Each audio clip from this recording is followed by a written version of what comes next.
Friends, hello.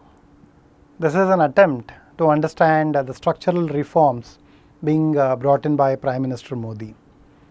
We get to see various shades of opinions, some shrill, some objective, and most of it get drowned in the noise and din that's being created.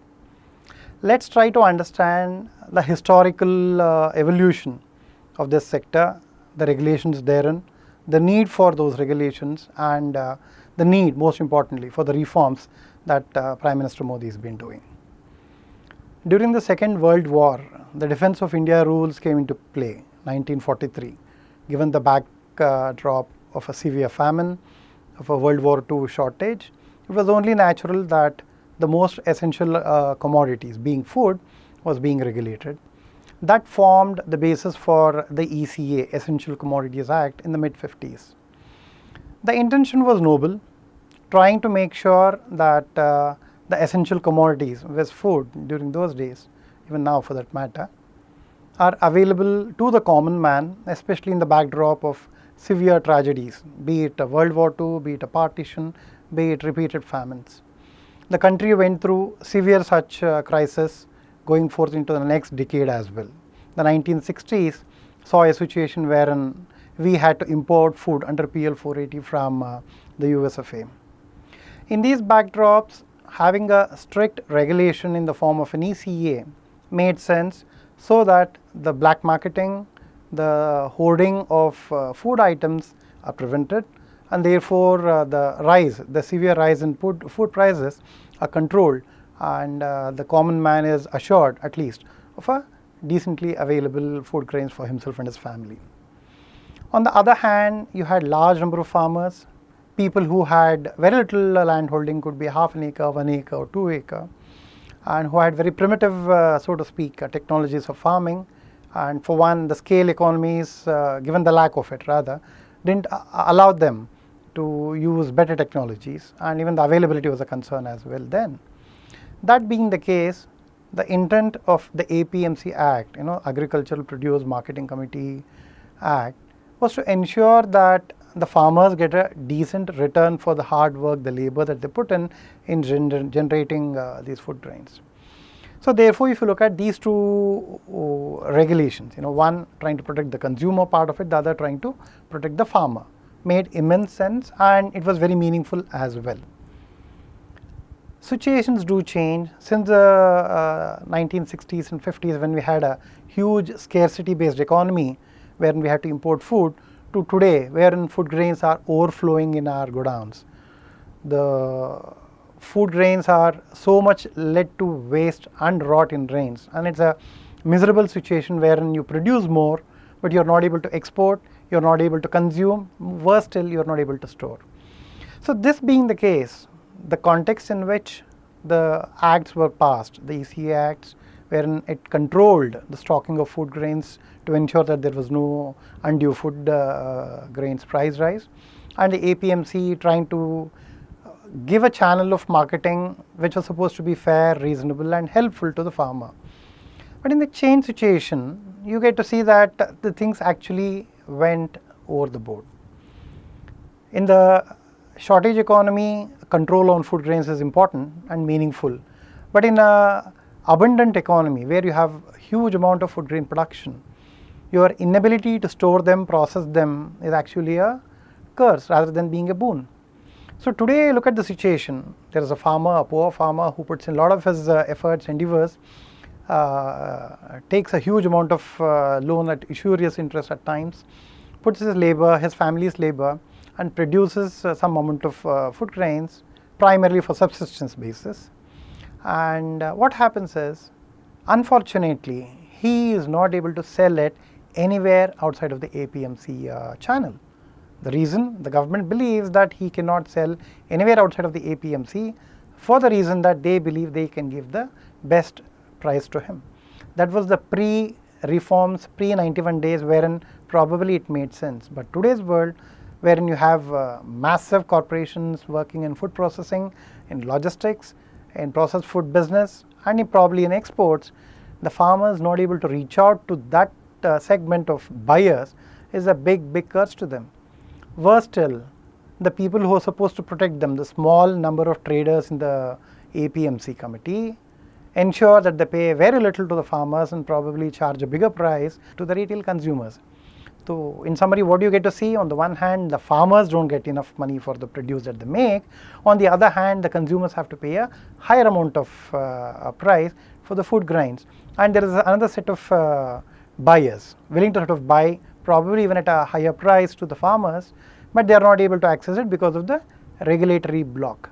The only ones who benefited out of this is those small number of traders and the middlemen who conned both the farmers on the one hand and their retailers on the other hand, and blocked the other segments of buyers from purchasing, thereby which would have got into a good competitive situation. The 1991 economic reforms was a watershed moment in the Indian economic history, as we see. It opened up the economy, opened up enough and more opportunities for our youth, for our entrepreneurs, for youngsters who are willing to take risks and come out with a product or service of their own. But the only sector or the segment that didn't open up, unfortunately, was the farming sector. Close to 15% of GDP comes from the agricultural sector, but roughly about 60% of the Indian population is dependent on it. It is this irony that probably made our Prime Minister look at the things in the right perspective. The 2018-19 Agricultural Standing Committee report made it abundantly clear that the existing structures were not at all effective. In July 2019, 7 chief ministers were constituted into a high-powered committee to look into these agricultural structural reforms issue. And the outcome of that were the 3 ordinances that came on the 5th of June 2020. One, to make an amendment to the ECA, Essential Commodities Act, wherein except for very severe situations, it could be a drought, it could be a famine, it could be a very severe natural vagaries, or probably a war, right? Except these 4 situations, the traders were allowed to stock as much as they would want to, number one. Number two, the APMC Act, in a way, what that was throttling the agricultural sector has been unshackled, which means while the APMC channel still is available to any farmer if he is interested, it opens up an opportunity for them to sell it to anyone that they would want to. It could be at the farm gate, it could be at the factory premises, it could be at a warehousing, wherever it is. And most importantly, it allows the farmer to sell beyond not just the APMC yard, but outside of the district and even outside of the state. A farmer sitting in Karnataka can sell it to someone in West Bengal, and vice versa. Someone sitting in a farmer from Uttarakhand can sell it to a buyer in Tamil Nadu.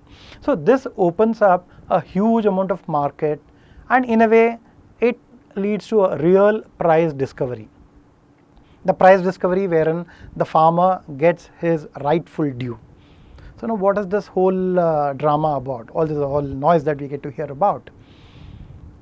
The third thing that the Prime Minister has got into the agricultural sector reform is ensuring that the contract farming is allowed. What does this mean?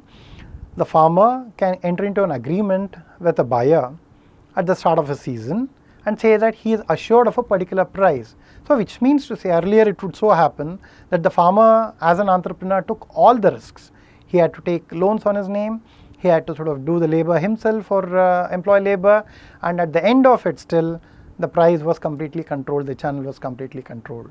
All that Prime Minister is ensuring is his risk is drastically reduced because of a contractual obligation to have a better price for him, more amount of buyers available outside of the APMC as well, and most importantly allowing the buyers and traders to have big stocking and logistics warehouse facilities that will allow them to buy more, process it, and probably trade it with the consumers either in India or abroad. In this context, what is this noise all about? You get to hear people talking about how the country, the farmers are being affected by these reforms. At one level, it's only a pure political reaction to a big structural reform. We saw that in 1991, and we get to see this once again, wherein the vested interests are the ones who are making the biggest noise. The consumer is benefiting because the buyers, large in number, with their ability to sort of do the logistics and warehousing, will cut down the wastage from about 15 to 18% to less than 8%. in which case the prices are bound to come down. The consumer is better off. On the other hand, the farmer gets to be better off because he gets a better price given the fact that the middleman's cut is completely reduced or drastically reduced. So it is a situation wherein earlier the farmer would lose and the consumer would lose, only the middleman would benefit. By flipping the structure, the Prime Minister has ensured that the consumer benefits and the farmer benefits, but the middleman loses. No wonder you get to see the vested interest, the middlemen and the small number of traders who immensely benefited from the earlier structure making the noise. There has been another cause for concern, or at least so-called cause for concern. Now that the market is opened up, the prices may go up and down, in which case the MSP, the minimum support price for the farmers, would be removed. That would going to be detrimental for the farmers. But just to make things clear, the Prime Minister has repeatedly assured that the MSP, if anything, is an important component of the structural reforms. When the prices go up, the farmers benefit, and when the prices crash, the MSP is there to support them. So it's a win-win situation for the farmers in both situations. If you want to look at an example of a hypocrisy, nothing could be farther than this. The general elections in 2019 saw the Congress come out with a manifesto which said that they would make these kinds of structural changes, exactly what Prime Minister has been doing. So it is very evident for a common man to see that this noise against the structural reforms is purely for political expediency and not at all in the interest of the farmers. So if you want to summarize this, you get to see one thing. Initial shortage situation, there were restrictions on the stocking of the food grains, and to ensure the welfare of the farmers, the APMC was there to procure food grains from them. But in the change abundant economy situation, it's only natural that you must have more number of buyers. You must have buyers who are not just outside of the village, but outside of their city, their state as well, and allowing them to do a contract farming, wherein the farmer is definitely better off given the fact that they have an assured price. If you look at the amount of suicide that we get to see in the farm sector, this is only a natural and an absolutely required step taken by the Prime Minister.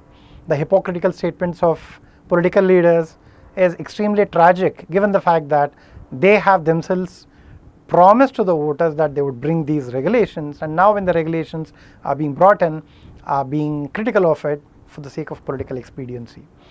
If you compare the 91 situation with today, the 91 was a watershed in terms of economic reforms, and 2020 in terms of agricultural structural reforms would be even bigger. It's going to impact millions and millions of our farmers, close to 60% of the rural population who are dependent on this. So this being the case, think for yourself why these structural reforms are required and who they are going to help, and most importantly, who they are hurting. And these are the people who are making these noise. Thank you.